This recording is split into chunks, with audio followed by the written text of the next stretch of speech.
En résumé, Michel-Édouard Leclerc critique la communication alarmiste du gouvernement sur la dette, trop basée sur la peur et appelle à inverser la tendance. Il prône une politique axée sur la croissance par la consommation, soutenue par une justice fiscale ou un fonds souverain financé par les plus riches, plutôt que par des sacrifices imposés à ceux qui vivent avec peu. Voici en résumé clair et condensé du texte.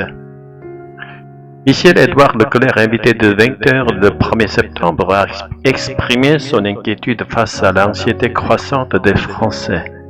Selon lui, l'inflation, plus 25% sur 3 ans pour l'alimentaire et l'entretien, et l'instabilité politique fragilise le moral des ménages, qui hésitent à consommer et recherchent avant tout des prix bas. Or, rappelle-t-il, la consommation représente la moitié de la croissance. Et c'est elle, plus que les marchés financiers, qui menacent aujourd'hui de s'effondrer. Il critique le discours de François Bayrou sur la dette, jugée trop dramatique et inefficace pour mobiliser les citoyens. Il souligne que la moitié des Français vit avec moins de 1 900 € par mois, rendant irréaliste l'idée de leur demander de nouveaux sacrifices. Pour lui, la priorité doit être la croissance et la justice sociale. Il appelle à une réforme fiscale et à la création d'un fonds souverain alimenté par l'argent des plus riches, destiné à financer des actifs utiles, logements sociaux, hôpitaux.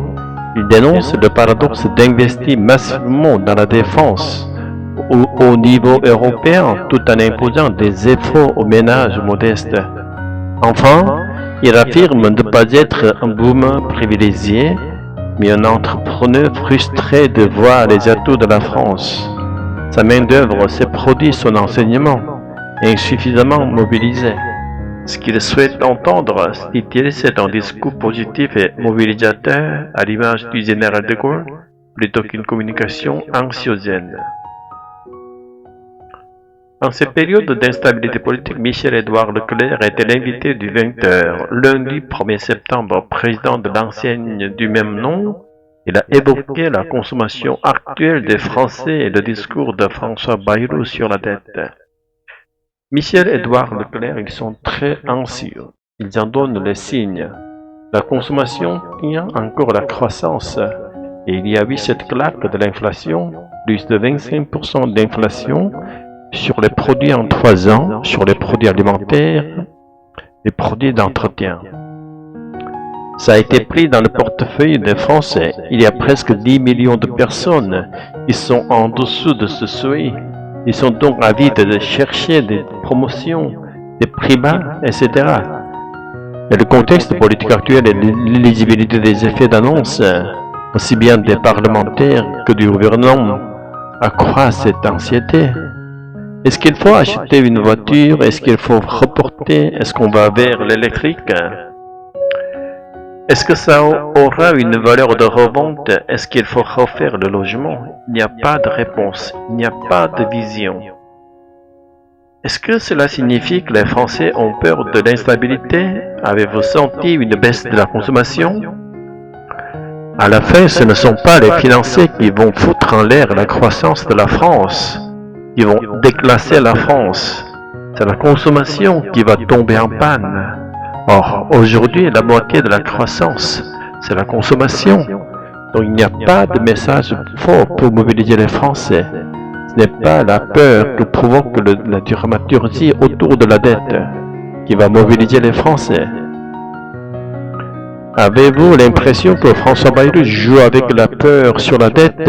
Est-ce courageux de demander la confiance des Français?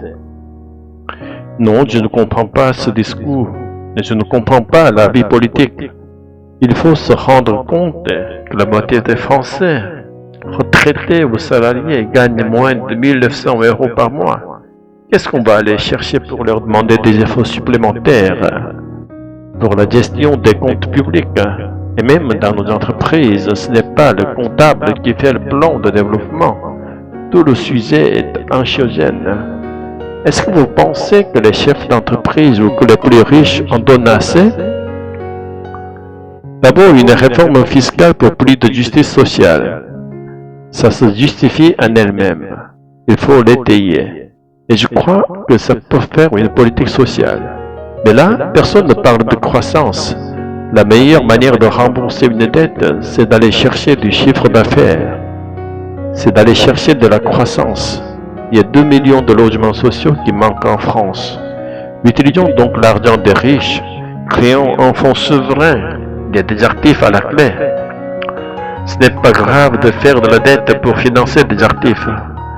L'hôpital français a besoin d'être modernisé. On trouve de l'argent pour faire un plan d'armement ou un plan de sécurité défense.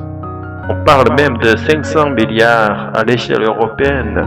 On parle de ramasser de l'argent au niveau européen. Et pendant ce temps-là, on dit aux Français, ils vont devoir faire des efforts. Supprimer des jours fériés, et ça n'a pas de sens. Est-ce que vous vous sentez un mouvement privilégié comme dit François Bayrou? Non, je me sens fébrile parce que je ne comprends pas qu'on ne mobilise pas cette France entrepreneuriale alors qu'on a des qualités d'emploi. L'enseignement est bon, la France au travail produit bien. On a des produits de qualité, il y a un réel qui circule sur Instagram où on voit le général de Gaulle à peine élu qui tient des propos tout simples, comme le fait de dire qu'on va essayer de trouver de la prospérité pour les Français. C'est ce discours-là qu'on a envie d'entendre parce que la bataille contre l'inflation n'est pas gagnée. Bonsoir Michel-Édouard Leclerc. En pleine instabilité politique, dites-nous, comment vont les Français côté consommation? Ils sont inquiets, très inquiets. Vous savez, en 3 ans, plus 25% sur l'alimentaire et l'entretien. Une vraie claque dans le portefeuille. Près de 10 millions de personnes sur le seuil de pauvreté. Alors forcément, ils traquent les promotions, les prix bas. Donc la peur gagne du terrain. Est-ce que la consommation baisse déjà? Pas encore, mais c'est ça le danger. Ce n'est pas la finance qui va faire dérailler la France, c'est la consommation si elle s'arrête. Et souvenez-vous, la moitié de notre croissance, c'est elle. François Bayrou lui dramatise la dette, il veut mobiliser les Français là-dessus. Qu'en pensez-vous? Franchement, non. La peur ne mobilise pas. La moitié des Français gagnent moins de 1900 € par mois. On ne peut pas leur demander encore des sacrifices. Alors, que proposez-vous? La croissance, la justice sociale. Oui, une réforme fiscale est nécessaire et surtout créons un fonds souverain avec de l'argent des plus riches. Investissons dans des actifs utiles. 2 millions de logements sociaux manquent. Nos hôpitaux doivent être modernisés. S'endetter pour ça, ce n'est pas grave. Au contraire, c'est construire l'avenir. Certains vous qualifient de mouvement privilégié. Vous l'acceptez? Privilégié? Non. Fébrile? Oui. Parce que je ne comprends pas. On a tout. Une main-d'œuvre qualifiée, un enseignement solide, des produits de qualité. Et pourtant, on ne mobilise pas cette France entrepreneuriale. Vous savez ce qu'on aimerait entendre? Un discours simple, comme De Gaulle, nous allons chercher la prospérité pour les Français. Voici ce qu'il faut, pas un climat de peur. Un entrepreneur parle à partir du terrain économique, consommation, prix, pouvoir d'achat, comportement des clients. Un responsable politique lui raisonne surtout en termes de budget public, équilibre financier, stratégie électorale. Résultat, même s'ils parlent de la même société, leurs angles sont différents. La dette comme outil politique. Pour François Bayrou, mettre en avant la dette, c'est rappeler la responsabilité de l'État et montrer qu'il affronte un danger majeur. Et Leclerc dit la peur de la dette ne mobilisera pas les Français. En réalité, Bayrou utilise la dette comme un levier politique, alors qu'un entrepreneur préfère mettre en avant la consommation et la croissance. La méfiance envers les grands patrons. Beaucoup de politiques se méfient des dirigeants de grandes entreprises et on craint qu'ils défendent d'abord leurs propres intérêts. Allégements fiscaux, dérégulation, Bayrou pourrait donc penser. Leclerc parle pour son secteur, pas pour l'intérêt général. Leclerc parle de solutions concrètes de fonds souverains, logements sociaux, hôpitaux, Bayrou leader dramatise la dette pour créer un récit mobilisateur. Attention, la France est en danger, il faut agir vite.